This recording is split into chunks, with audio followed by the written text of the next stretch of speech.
Here are today's top news stories and why they matter. US President Donald Trump's latest security strategy is causing concern among African nations. The policy document highlights Africa's vast natural resources, fast-growing markets, youthful population as strategic assets that could foster deeper mutually beneficial partnerships.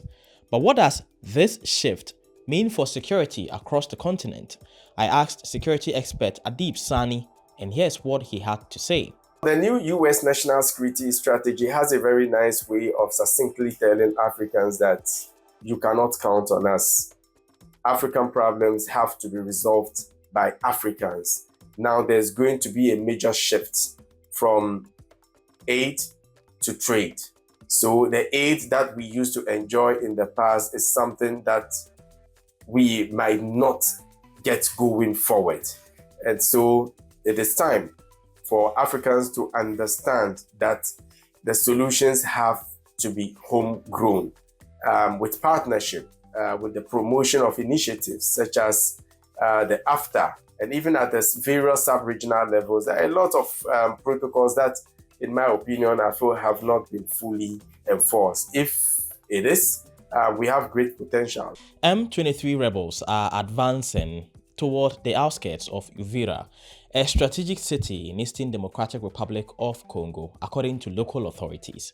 The push is part of a renewed offensive that, according to the United Nations, has displaced more than 200,000 people in recent days.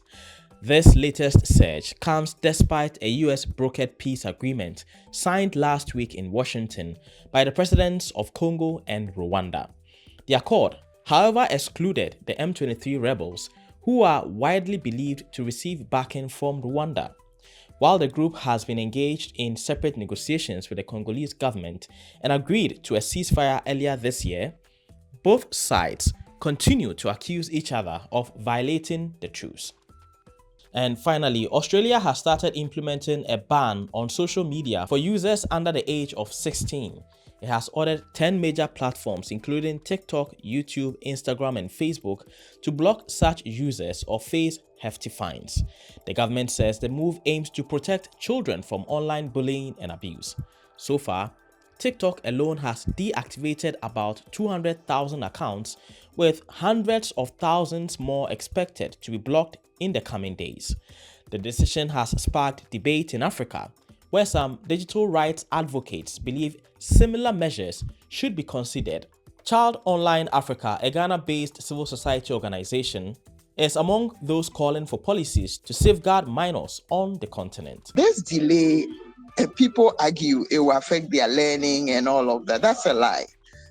None of these children pick their lessons from the social media platforms that they are being delayed to join.